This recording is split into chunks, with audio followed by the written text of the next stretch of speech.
കുറച്ച് ദിവസങ്ങളായിട്ട് 2-3 ദിവസമായിട്ട് ഒരു വ്യക്തിയുടെ വീഡിയോ സെർച്ച് ചെയ്തുകൊണ്ടിരിക്കുകയാണ് കേട്ടോ. വീഡിയോ ആണ് നോക്കിക്കൊണ്ടിരിക്കുന്നത്. കൂടുതൽ നമ്മുടെ ശിഹാബ് ചോറ്റൂറിൻ്റെ വീഡിയോസാണ്. അവൻ്റെ വീഡിയോസും പിന്നെ അവൻ്റെ വീഡിയോസ് കോപ്പി ചെയ്ത് മറ്റു പലരിടുന്നതും അതുപോലെ തന്നെ അവനെതിരെയാണ് കൂടുതൽ. അതൊക്കെയാണ് ഞാൻ കണ്ടുകൊണ്ടിരിക്കുന്നത്. അപ്പോൾ ഇത് കണ്ടപ്പോൾ എനിക്ക് സങ്കടം തോന്നി വല്ലാണ്ട്. എന്താണെന്നറിയാം, വലിയ സാധ്യതകളുള്ള ഒരുപാട് സന്ദർഭങ്ങൾ നമുക്ക് വന്നിട്ടുണ്ട്. അതൊക്കെ നമ്മൾ നഷ്ടപ്പെടുത്തിയിട്ടുണ്ട്. അതുപോലെ 2 രാജ്യങ്ങൾ തമ്മിൽ ഏറ്റവും നല്ല ഒരു ബന്ധം ഉണ്ടാക്കാൻ കിട്ടിയ ഒരു അവസരം പോലും നമ്മൾ നിസ്സാരമായിട്ട് ഡയലോഗ് അടിച്ച് കളഞ്ഞു കുളിച്ചു എന്നുള്ള ഒരു സാഹചര്യം. അതുകൊണ്ടാണ് അവിടെ എത്തിയപ്പോഴാണ് എനിക്ക് ഇങ്ങനൊരു വീഡിയോ ഇടണം തോന്നിയത്. അപ്പോൾ ശിഹാബ് നടക്കുമ്പോൾ 2 രാജ്യങ്ങൾ തമ്മിൽ എന്ത് ബന്ധമാണ് ഉണ്ടാകാൻ പോകുന്നത്? നമ്മൾ മലപ്പുറം ഭാഷ പറഞ്ഞ എന്തോലൊക്കെയാണ് ഉണ്ടാകാൻ പോകുന്നത് അല്ലേ? ഉണ്ടാവുമായിരുന്നു. നമുക്ക് അവൻ്റെ ആ നാൾ വഴിയിലൂടെ ഒന്ന് നോക്കാം. 2022 ജൂൺ 2 മലപ്പുറം ജില്ലയിൽ നിന്ന് ശിഹാബ് നടന്നു തുടങ്ങുന്നത്. കുറച്ച് നാൾ കഴിഞ്ഞപ്പോൾ മൂപ്പര് കറാമത്തെടുക്കാൻ വേണ്ടിയിട്ട് അങ്ങനെ മറ്റുള്ളവർ ആരോപിക്കുന്നു. എന്തോ ആയിക്കോട്ടെ, അയാളുടെ നടത്തത്തിൽ അയാളെ സപ്പോർട്ട് ചെയ്തുകൊണ്ട് കുറേ ആൾക്കാർ പിന്നെ മൂപ്പര് പിന്നാലെ ഉണ്ട്. സപ്പോർട്ട് ചെയ്തും അല്ലാതെയും സഹായിച്ചും ഒന്ന് കൂടെ ഉണ്ട്. താമസിക്കാനുള്ള സൗകര്യം ചെയ്തു കൊടുക്കുന്നു, ഭക്ഷണം കാര്യങ്ങൾ അറേഞ്ച് ചെയ്ത് കൊടുക്കുന്നു, എല്ലാം. അങ്ങനെ മൂപ്പര് നടന്ന് വാഗ അതിർത്തിയിലെത്തുന്നു. ഈ വാഗ അതിർത്തിയിലെത്തുന്നത് വരെ യൂട്യൂബർമാർ എന്ന് പറഞ്ഞ് പുതുതായിട്ട് പൊട്ടിമുളച്ചിട്ട് വന്നിട്ടുള്ള ചില യൂട്യൂബർമാരും ചില വിമത ആൾക്കാരും അവരൊക്കെ ശിഹാബിനെ പൊങ്കാല, എന്തായാലും ആ പൊങ്കാല കൊണ്ട് ശിഹാബിന് ഉപയോഗം ഉണ്ടായെന്ന് പറയാം. കാരണം അവൻ്റെ ഇൻസ്റ്റാഗ്രാമിലും ഫേസ്ബുക്കിലും ഒക്കെ കുറേ ഫോളോവേഴ്സ്, യൂട്യൂബിലൊക്കെ കുറേ സബ്സ്ക്രൈബ്സൊക്കെ എത്തി. ഏതായാലും വാഗ അതിർത്തിയിലെത്തി. പാകിസ്ഥാനിലേക്ക് കടക്കാൻ കഴിയാതെ മൂപ്പർ അവിടെ കിടന്നു. 4 മാസത്തോളം കിടന്നു എന്നാണ് പറയുന്നത്. ഇപ്പോൾ 4 മാസത്തിന് ശേഷം മൂപ്പർക്ക് പാകിസ്ഥാനിലേക്ക് പ്രവേശിക്കാൻ അനുമതി കിട്ടി. ഇവിടെയാണ് എനിക്ക് ചില കാര്യങ്ങൾ സംസാരിക്കാനുള്ളത്. പാകിസ്ഥാൻ അനുമതി കൊടുക്കൂല, ചൈനയിൽ കൂടെ പോകേണ്ടി വരും, ഉഗാണ്ടയിൽ കൂടെ പോകേണ്ടി വരും എന്നൊക്കെ കുറേ ആൾക്കാർ ഇങ്ങനെ പറയുന്നുണ്ടായിരുന്നു. എന്താണ് അവർ ഉദ്ദേശിച്ചതെന്ന് എനിക്ക് മനസ്സിലായില്ല. പക്ഷെ കുറേ കഴിഞ്ഞപ്പോൾ എനിക്ക് മനസ്സിലായത് ഒരു അസൂയ കൊണ്ടാണ്. കാര്യം തനിക്ക് നടക്കാത്ത കാര്യം വേറെ ഒരുത്തന്നെ ചെയ്യാൻ പാടില്ല എന്നുള്ളൊരു ഒരു തോന്നൽ നമുക്കൊക്കെ ഉണ്ട്. നമുക്ക് ചെയ്യാൻ പറ്റൂലെങ്കിൽ ചെയ്യാൻ പറ്റില്ല, എന്നാൽ ഒരുത്തനും ചെയ്യണ്ട. അപ്പോൾ അവന് ഏതൊക്കെ നിലയിൽ തകർക്കാൻ പറ്റുമോ ആ നിലയിലൊക്കെ തകർക്കുക എന്നുള്ളൊരു തോന്നൽ അങ്ങനെയാണല്ലോ. പിന്നെ അവരുടെ ഒരു രീതി എങ്ങനെയാണ്, അതുകൊണ്ടായിരിക്കുന്നു പിന്നെ മനസ്സിലായി. പിന്നെ അസൂയ കാര്യം, ഒരു സാധാരണ ചെറുപ്പക്കാരൻ, സാധാരണ ജോലിയെടുത്ത് കഴിഞ്ഞു പോകുന്ന ഒരു ചെറുപ്പക്കാരൻ ഒരു സുപ്രഭാതത്തിൽ ലോകം അറിയപ്പെടുന്ന ഒരു വ്യക്തിയായി മാറിയില്ല. അപ്പോൾ സ്വാഭാവികമായിട്ടും അസൂയ ഉണ്ടാവുമല്ലോ. നമ്മളെ ഭാഷ പറഞ്ഞ കുയിന്ത്, അപ്പോൾ കുയിന്ത് ഉണ്ടാവില്ല. അപ്പോൾ കുയിന്ത് കൊണ്ടാണെന്ന് പിന്നീട് ഒന്നും കൂടെ മനസ്സിലായി. ഏതായാലും പാകിസ്ഥാനിലേക്ക് കുറേ കാലത്തിന് ശേഷം വിസ കിട്ടി. പാകിസ്ഥാനിലൂടെ കടന്ന് ഇറാനിലേക്ക് പോകാനുള്ള വിസ കിട്ടി, ട്രാൻസിറ്റ് വിസ കിട്ടി. അത് 72 മണിക്കൂർ നേരത്തെ വിസയായിരുന്നു എന്നാണ് ഞാൻ മനസ്സിലാക്കുന്നത്. പക്ഷെ എനിക്ക് തോന്നുന്നത് മറ്റൊന്നാണ്. നമ്മൾ ശിഹാബിൻ്റെ യാത്രയെ വെറും ഒരു ശിഹാബിൻ്റെ യാത്രയായിട്ട് കാണരുത്. അവിടെ നിന്ന് നമ്മളതിനെ ഒന്നുകൂടി വലുതായി കാണണം. എങ്ങനെയെന്ന് വെച്ചാൽ, ഇന്ത്യ പാകിസ്ഥാൻ, ഒരു കാലത്ത് ഇന്ത്യയും പാകിസ്ഥാനും എന്ന് പറയുന്നത് ഒരുമിച്ചുണ്ടായിരുന്ന ഒരു ശരീരമായിരുന്ന ഒരു പ്രദേശമാണ്, അറിയാലോ. അവിടെ നിന്നാണ് പിന്നെ സ്വാതന്ത്ര്യ സമര കാലത്തുള്ള ചില നാടക നീക്കങ്ങൾ കൊണ്ട് ഇന്ത്യ പാകിസ്ഥാൻ എന്ന 2 രാജ്യങ്ങളായി മാറിയത്. അന്ന് തൊട്ട് ഇന്ന് വരെ ഇതൊക്കെ ശത്രു രാജ്യങ്ങളാണ് എന്ന നിലയ്ക്ക് ചൂണ്ടിക്കാണിക്കാനാണ് എല്ലാവരും ഇഷ്ടപ്പെടുന്നത്. 2 രാജ്യത്തെ ഭരണാധികാരികളും അങ്ങനെ തന്നെ പറയുന്നത്. പക്ഷേ നമ്മുടെ രാജ്യത്ത് നിന്ന് വിദേശത്ത് പോയി പല രാജ്യങ്ങളിലും ജോലി ചെയ്യുന്ന വ്യക്തികൾ, അവരുടെ കൂടെ പാകിസ്ഥാനികളുണ്ട്.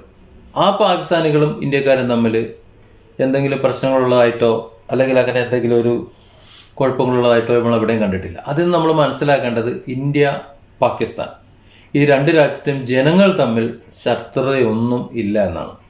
അതിൻ്റെ ആവശ്യം അവർക്കില്ല. പക്ഷെ രാജ്യങ്ങൾ തമ്മിൽ അങ്ങനെ നിലനിർത്തിക്കൊണ്ട് പോകുന്നുണ്ട്. അത് രാഷ്ട്രീയമായി അവരുടെ നിലനിൽപ്പിൻ്റെ ഒരു വിഷയമായിട്ട് നമ്മൾ കാണേണ്ടതുള്ളൂ.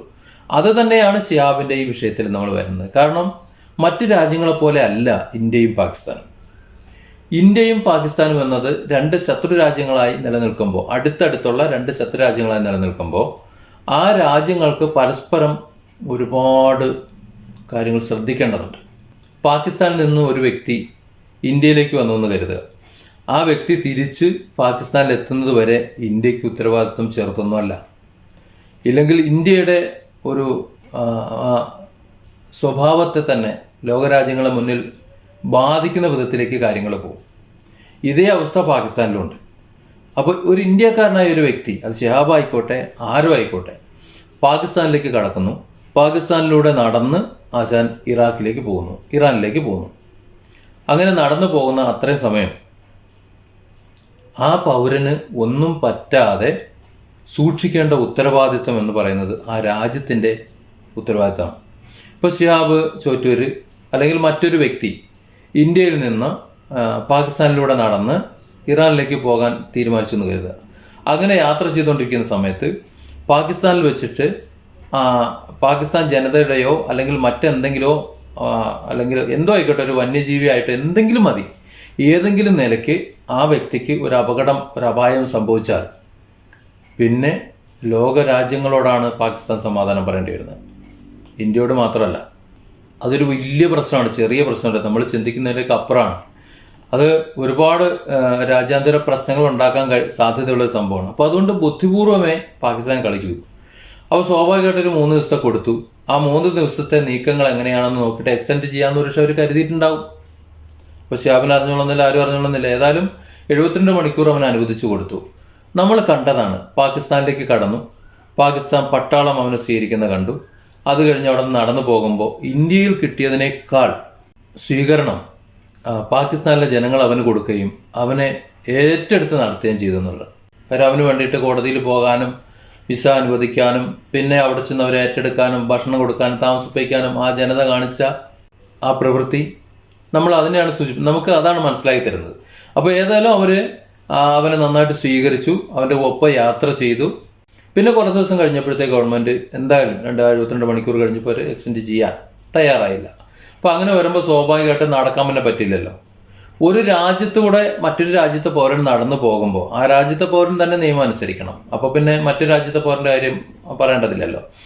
അപ്പോൾ ശിഹാബ് പാകിസ്ഥാനിലൂടെ പോകുന്നത് ഇഷ്ടമല്ല എന്നുണ്ടെങ്കിൽ വിസ തന്നെ കൊടുക്കേണ്ട ആവശ്യമില്ലായിരുന്നു. അപ്പോൾ വിസ അനുവദിച്ച് കൊടുത്തിരുന്നത് നമ്മൾ മനസ്സിലാക്കുന്നത് അതുവഴി നടന്നു പോകാൻ അവർക്ക് പ്രശ്നമൊന്നും ഉണ്ടായിരുന്നില്ല എന്നുള്ളതാണ്. അപ്പോൾ കടന്നു പോയി കഴിഞ്ഞപ്പോൾ ഇവരുടെ മറ്റു കാര്യങ്ങളും അവർ പിന്നാലെ കൂടുന്ന ജനം പല ഭാഗത്തും ട്രാഫിക് ബ്ലോക്ക് ആകുന്ന സാഹചര്യങ്ങളൊക്കെ ഉണ്ടായി കഴിഞ്ഞപ്പോൾ ഇയാളെങ്ങനെ വിട്ടുകഴിഞ്ഞാൽ പ്രയാസമായിരിക്കുമെന്നും ജീവന് അപകടം ഉണ്ടാകാൻ സാധ്യതയുണ്ടെന്നും പറഞ്ഞപ്പോൾ നടന്നു പോകാൻ പറ്റില്ല എന്ന് ശിഹാബിനെ അറിയിക്കായിരുന്നു എന്നാണ് എനിക്ക് തോന്നുന്നത്. ഏതായാലും അവിടെ നിന്ന് ഒരു രാജ്യം പറയുകയാണ്, അവിടുത്തെ രാജ്യത്തെ നിയമം അവർ പറയുന്ന അനുസരിച്ചേ പറ്റൂ, അതൊരു പൗരൻ്റെ കടമയാണ്. ഞാനല്ല, എനിക്ക് നടന്നേ പോകാൻ പറ്റുള്ളൂ വാശിയുണ്ടെങ്കിൽ അവനെ പിടിച്ച് ജയിലിലിടും, അല്ലെങ്കിൽ തിരിച്ച് അവിടെ നിന്ന് ഇന്ത്യയിലേക്ക് വിടും. തിരിച്ച് ഇന്ത്യയിലേക്ക് വിട്ടാൽ പിന്നെ അവന് പാകിസ്ഥാൻ വഴി ഇറാഖ് വഴി നടന്നു പോകാൻ കഴിയുന്ന ഇറാൻ വഴി നടന്നു പോകാൻ കഴിയുന്ന സാഹചര്യം പിന്നെ ഉണ്ടാവില്ല. അതുകൊണ്ട് അവൻ തിരഞ്ഞെടുത്ത മാർഗമായിരുന്നു ശരി. പാകിസ്ഥാനിൽ നടക്കാവുന്നിടത്തോളം നടക്കുക, അത് കഴിഞ്ഞിട്ട് അവിടെ നിന്ന് ഇറാനിലേക്ക് പോവുക. അങ്ങനെ ഇറാനിലെത്തി കഴിഞ്ഞിട്ട് മുമ്പ് നടക്കാൻ തുടങ്ങി. ഇവിടെയാണ് നമ്മൾ ഈ വിമർശിച്ചവരും മറ്റുള്ളവരൊക്കെ ആലോചിക്കേണ്ട ഒരു കാര്യം എന്ന് പറയുന്നത്. അപ്പോൾ ഇറാനിൽ ശിഹാബ് നടക്കുമ്പോൾ അവൻ നടന്നിട്ട് പോയിട്ടുള്ള പാതകൾ ശ്രദ്ധിച്ചോ നിങ്ങൾ? വളരെ ദുർഘടം പിടിച്ചതാണ്. റോഡേത് ഓടയേത് എന്നൊന്നും അറിയാത്ത സ്ഥലത്തൂടെയാണ് പോകുന്നത്. പല ഭാഗത്തും നടത്ത ലാഭിക്കാൻ വേണ്ടിയിട്ട് ഷോർട്ട് കട്ടിലൂടെ മൂപ്പര് കയറി പോകുന്നത്, വാക്വേ, അങ്ങനെ അതുവഴിയാണ് ഗൂഗിൾ മാപ്പിലൂടെ നടന്നു പോകുന്നത്. നമ്മൾ മനസ്സിലാക്കേണ്ടത് കംപ്ലീറ്റ് മഞ്ഞ് മൂടി കിടക്കുകയാണ്. ഈ നടന്നു പോകുമ്പോൾ ഒരു കുഴി വെള്ളം ഉണ്ടോന്നോ എല്ലാം അറിയും. നേരെ കുണ്ടുക്ക് പോയാൽ ഒരു മനുഷ്യനെ അറിയില്ല. അത്രയ്ക്ക് പ്രശ്നങ്ങളാണ്. നമ്മൾ യൂട്യൂബിൽ സെർച്ച് ചെയ്ത് കഴിഞ്ഞാൽ ഒരുപാട് വീഡിയോ കാണാൻ പറ്റും. മഞ്ഞിലൂടെ നടക്കുമ്പോൾ പലരും അങ്ങ് ഉള്ളിലേക്ക് വീണ് പോകുന്ന അങ്ങനെ സാഹചര്യങ്ങൾ ഇവിടെ ഉണ്ടാകാം. കാരണം എല്ലാ സ്ഥലവും പരന്ന് കിടക്കുകയാണ്. ഗൂഗിൾ കാണിക്കുന്ന ഒരു വഴിയിലൂടെ നടന്നങ്ങോട്ട് പോവുക എന്നുള്ളത് മാത്രമേ ഉള്ളൂ. അതുമാത്രമല്ല, അങ്ങനെ നടന്നു പോകുമ്പോൾ നിങ്ങൾ ആലോചിച്ച് നോക്കുക, ഇവൻ എവിടെ താമസിക്കുക? ശിഹാബ് എവിടെ താമസിക്കും? എവിടെ എത്തുമെന്ന് ഒരു പിടിയില്ലാതാണ് യാത്ര ചെയ്യുന്നത്. അതും വനത്തിലെ വന്യജീവികളുണ്ട്. അപ്പോൾ കരടിയുടെയൊക്കെ കാൽപ്പാടുകൾ കണ്ടതായിട്ട് നമ്മൾ വീഡിയോയിൽ കാണുന്നുണ്ട്. അപ്പോൾ അത്തരത്തിലുള്ള സ്ഥലത്തൂടെ നടന്നു പോകുമ്പോൾ അതും കൂട്ടും ശൈത്യം, മഞ്ഞ് വീണ് കിടക്കണം, ഐസായി കിടക്കുന്ന സ്ഥലങ്ങൾ. ഏതായാലും നമ്മൾ മനസ്സിലാക്കേണ്ടത്, വിശ്വാസത്തിലൂടെ, ഏത് വിശ്വാസി ആയിക്കോട്ടെ, ഒരാൾ വിശ്വസിച്ച് നടന്നു പോകുകയാണെങ്കിൽ പ്രപഞ്ചശക്തിയെ വിശ്വസിച്ച് കഴിഞ്ഞാൽ ആ പ്രപഞ്ചശക്തി ആ വ്യക്തിയെ തുണയ്ക്കും എന്നതിൻ്റെ ഏറ്റവും വലിയ തെളിവാണ് ശിഹാബ്. കാരണം ശിഹാബ് നടന്നു പോയിട്ടുള്ള മാർഗങ്ങളിലെല്ലാം വൈകുന്നേരം ആകുമ്പോൾ അവൻ എവിടെയെങ്കിലും ഉറങ്ങാൻ എന്തെങ്കിലുമൊക്കെ സാഹചര്യങ്ങൾ ഉണ്ടായി വരുന്നുണ്ട്, ഹോട്ടലായിട്ടോ അല്ലെങ്കിൽ വ്യക്തികളായിട്ടോ ഒക്കെ. അപ്പോൾ ആ യാത്ര ആ മഞ്ഞിലൂടെ ഇന്നും ഞാൻ സംസാരിക്കുന്ന ഈ സമയത്തും നടന്ന് ഇറാഖിലൂടെ ഇപ്പോൾ നടന്നുകൊണ്ടിരിക്കുക. അപ്പോൾ മഞ്ഞിലൂടെയുള്ള ഇറാനിലൂടെയുള്ള നടത്തം കാണുമ്പോൾ നമുക്കൊരു കാര്യം മനസ്സിലാവും. ശിഹാബ് നടക്കാൻ തീരുമാനിച്ച് തന്നെയാണ് ഇറങ്ങിയത്. അതവൻ്റെ ആഗ്രഹമാണ്. അപ്പോൾ എന്തിനാ നമ്മൾ പിന്നെ അതിനെതിരിക്കേണ്ട ആവശ്യം? അവനല്ലേ നടക്കുന്നത്. അവൻ സമ്പാദിക്കുന്ന പണം, അവൻ്റെ സമയം, അവൻ്റെ ശരീരം, അവൻ്റെ ആരോഗ്യം, അവൻ നടന്നോട്ടെ. പോയി ഹജ്ജ് ചെയ്യോ, ഇനി അത് ഉംറ ചെയ്യോ, ഇനി അതല്ലെങ്കിൽ ടൂർ അടിച്ച് പോയിക്കോട്ടെ. എന്താ പ്രശ്നം? നമ്മൾ ഇപ്പോൾ കഴിഞ്ഞ വീഡിയോയിൽ ഞാൻ പറഞ്ഞിരുന്നു, നമ്മുടെ ഇന്ത്യയിൽ നിന്ന്, നമ്മുടെ കേരളത്തിൽ നിന്ന് ആഫ്രിക്കയിൽ ഒക്കെ പോകുന്ന ഒരുപാട് ട്രാവൽസ് ഉണ്ട്. ഇപ്പോൾ യാസീൻ വ്ളോഗ്സ്, യാസീൻ അവിടെ പോയി അത്തരം ആഫ്രിക്കക്കാരുടെ ഇടയിൽ നിന്ന് നമുക്ക് സമ്മാനിച്ചിട്ടുള്ള വീഡിയോസ് കണ്ടാൽ മനസ്സിലാവും എത്ര റിസ്ക് എടുത്തിട്ടാണ് പോയിട്ടുള്ളത്. അതുപോലെ തന്നെ യാത്രാ ടുഡേ, പിന്നെ ഇവരുടെയൊക്കെ ഫ്രണ്ട്സ് ആയിട്ടുള്ള മറ്റു പലരും ഒക്കെ ആഫ്രിക്കൻ ട്രിപ്പുകൾ പലരും നടത്തിയിട്ട് നമ്മൾ കാണുന്നുണ്ട്. അപ്പോൾ ഇവരൊക്കെ യാത്ര ചെയ്യുമ്പോൾ ഇവരെയൊക്കെ പ്രൊമോട്ട് ചെയ്യാനും എല്ലാത്തിനും ആൾക്കാരുണ്ട്. അപ്പോൾ അതുപോലെ തന്നെ ഇത്തരം റിസ്ക് എടുത്ത് ഇങ്ങനെ യാത്ര ചെയ്യുന്ന ഈ ശിഹാബിനെ എന്തുകൊണ്ട് നമ്മൾ പ്രൊമോട്ട് ചെയ്യുന്നില്ല? അല്ലെങ്കിൽ എന്ത് നമ്മളത് കാണുന്നില്ല? അത് ഹജ്ജിന് പോകുന്നത് കൊണ്ടാണോ? അവൻ്റെ ഉദ്ദേശം ഹജ്ജ് ആയതുകൊണ്ടാണ്? എനിക്കറിയാൻ വയ്യ. അതോ ശിഹാബ് എന്ന് പറയുന്ന ഒരു സാധാരണക്കാരൻ പിന്നെ അങ്ങനെ യാത്ര ചെയ്യേണ്ട എന്നാണോ? അതും അറിയില്ല. ഏതായാലും ഇറാനിലൂടെയുള്ള യാത്ര കാണുമ്പോൾ എനിക്ക് അത്ഭുതമാണ് തോന്നുന്നത്. കാര്യം ഇത്തരം പാതകളിലൂടെ അവൻ നടന്ന് എത്തിയല്ലോ, നല്ലത്, നടന്നു പോട്ടെ. അപ്പോൾ എനിക്ക് പറയാനുള്ളത്, ഒരാൾ ഒരു പ്രവൃത്തി ചെയ്യുമ്പോൾ, എന്തെങ്കിലും ഒരു പ്രവൃത്തി ചെയ്യുമ്പോൾ അത് നമുക്ക് ദോഷമില്ല, മറ്റാരും ദോഷം വരുത്തുന്നില്ല എന്നുണ്ടെങ്കിൽ അതിൻ്റെ ഉദ്ദേശത്തെ ഒന്ന് മനസ്സിലാക്കിക്കൊണ്ട് അവൻ്റെ ആ ഒരു നടത്തം കൊണ്ടോ അല്ലെങ്കിൽ അവൻ്റെ ലക്ഷ്യമോ ഒരു ഉദ്ദേശ ലക്ഷ്യം വെച്ച് നടക്കുകയാണെന്നുണ്ടെങ്കിൽ അവനൊന്ന് പ്രോത്സാഹിപ്പിക്കുന്നത് നല്ലതല്ലേ? നമ്മൾ വളർത്തിയില്ലെങ്കിലും തളർത്താതിരുന്നൂടെ? നമ്മൾ സോഷ്യൽ മീഡിയയിലെ ഇവിടുത്തെ വലിയ ഇടപെടലുകളും ഇവിടുത്തെ പൊങ്കാലകളും ഒക്കെയാണ് നമ്മൾ അന്ന് കണ്ടുവന്നിരുന്നത്. ഇതൊക്കെ കണ്ടിട്ട് പാകിസ്ഥാനിലുള്ള ജനങ്ങളും അതുപോലെ ഇളകിയിട്ടുണ്ട്. അപ്പോൾ സ്വാഭാവികമായിട്ടും ഇവൻ അതുവഴി നടക്കാൻ പറ്റാത്തൊരു സാഹചര്യം ഉണ്ടാക്കിയതിന് നമ്മളൊക്കെ അതിനകത്ത് പങ്കാളികളല്ലേ? അതാണ് ഞാൻ ചോദിക്കുന്നത്. അപ്പോൾ ശിഹാബ് ചോറ്റൂർ എന്ന് പറയുന്ന വ്യക്തി ഇന്ത്യയിൽ നിന്ന്, നമ്മുടെ കേരളത്തിൽ നിന്ന് നടന്ന് പാകിസ്ഥാൻ വഴി, ഇറാൻ വഴി, ഇറാഖ് വഴി പോകുന്ന യാത്ര ഒരു ചെറിയ യാത്രയല്ല, ഒരു വലിയ യാത്രയാണ്. അത്ഭുതകരമായൊരു യാത്രയാണ്. ഈ കാലഘട്ടത്തിൽ ആരും ചെയ്യാത്ത, ഒരു പക്ഷേ ഇനി ആരും ചെയ്യാൻ സാധിക്കാത്ത ഒരു യാത്രയാണത്. അത്രയ്ക്ക് ബുദ്ധിമുട്ടാണ്. അവൻ്റെ വീഡിയോസ് കാണുമ്പോൾ പിന്നെ ആരും റിസ്ക് എടുക്കാൻ തയ്യാറാവില്ല. അപ്പോൾ ഈ അടുത്ത കാലത്തൊന്നും ഇങ്ങനെ ഒരു യാത്ര ആരും ചെയ്തതായിട്ട് എനിക്കറിയില്ല. അതുകൊണ്ട് തന്നെ ഇതൊരു ഒറ്റപ്പെട്ട സംഭവമാണ്, ഒരു അത്ഭുത സംഭവമാണ്. ആ അത്ഭുത സംഭവം അതങ്ങനെ തന്നെ അറിയപ്പെടണം, ചരിത്രത്തിൽ ഇത് രേഖപ്പെടുത്തണം. അതാണ് വേണ്ടത്. അപ്പോൾ ഇതൊരു ചെറിയ സംഭവമല്ല എന്ന് എനിക്ക് ബോധ്യമുള്ളത് കൊണ്ടാണ് ഞാൻ ഈ വീഡിയോയിൽ അതൊന്ന് പറയാമെന്ന് വെച്ചത്. അതുകൊണ്ട് ശിഹാബ് ചോറ്റൂർ ഇനിയൊരു പിന്നെ ചെറിയ സംഭവമല്ല, ഒരു വലിയ സംഭവമാണ്. വലിയ സംഭവം എന്ന് പറയുമ്പോൾ ഒരു അത്ഭുതമാണ്. മലപ്പുറം ജില്ലയിൽ നിന്ന് ഇത്രയും ദൂരം നടന്നിങ്ങനെ പോയപ്പോൾ നീ ഒരു മലപ്പുറത്തുകാരനായതിൽ, ഒരു മലപ്പുറം ജില്ലക്കാരനായ എനിക്കും അതിൽ അഭിമാനമുണ്ട്, നിൻ്റെ യാത്ര എന്ന് പറയുന്നത്. അപ്പോൾ ഈ യാത്ര, ഇനിയുള്ള യാത്ര നിനക്ക് സുഗമമായിട്ടിരിക്കട്ടെ. ഒരു കാര്യം ചെയ്യാൻ ഉദ്ദേശ ലക്ഷ്യം വെച്ച് ഇറങ്ങി അങ്ങോട്ട് നടന്നു കഴിഞ്ഞാൽ നടക്കുമെന്നുള്ളതിൻ്റെ തെളിവാണ് ശിഹാബ്. നമ്മൾ പരിശ്രമിക്കുന്നില്ല, നമ്മൾ 4 വഴിക്ക് നടന്നിട്ട് അത് അവസാനിപ്പിക്കുക, പറ്റൂല എന്ന് പറയാം. അതുകൊണ്ട് മറ്റുള്ളവർ എന്തൊക്കെ പറയുന്നോ അത് നമ്മൾ നോക്കേണ്ട ആവശ്യമില്ല. നമ്മുടെ ഉദ്ദേശ ലക്ഷ്യം വെച്ചിട്ട് നമ്മൾ ഇറങ്ങി അങ്ങോട്ട് നടക്കുകയാണെന്നുണ്ടെങ്കിൽ അത് നടക്കും. അവരൊക്കെ പറയുന്നത് കേട്ട് പ്രതികരിക്കാനും പിന്മാറാനും ഒക്കെ നമ്മൾ ശ്രമിക്കുകയാണെങ്കിൽ നമ്മുടെ യാത്ര, നമ്മുടെ ലക്ഷ്യം വിട്ടേ എത്തൂല. അതുകൊണ്ട് നമുക്ക് രക്ഷപ്പെടണമെന്നുണ്ടെങ്കിൽ നമ്മളിന്ന് ശിഹാബ് എടുത്തതുപോലുള്ള ദൃഢനിശ്ചയം നമ്മളെടുക്കണം. അതെടുത്ത് നമ്മളതുകൊണ്ട് പോകാൻ പറ്റണം. അതൊരു മാതൃകയാക്കുക. ശിഹാബിനെ ചൊറിഞ്ഞുകൊണ്ട് നേരത്തെ കുറേ പോസ്റ്റുകൾ ഇട്ടിട്ട് അല്ലെങ്കിൽ അവനെ മാന്തിക്കൊണ്ടിരിക്കുന്ന മറ്റുള്ളവരോട് പറയാനുള്ളത്, നിങ്ങളൊന്ന് നടത്തി കാണിക്കുക. കേരളത്തിൽ നിന്ന് ഒരു 2-3 സംസ്ഥാനം ഒന്ന് നടക്കുക. ഇത്രയും നടക്കണ്ട, 1000 കിലോമീറ്റർ ഒന്നും നടക്കണ്ട.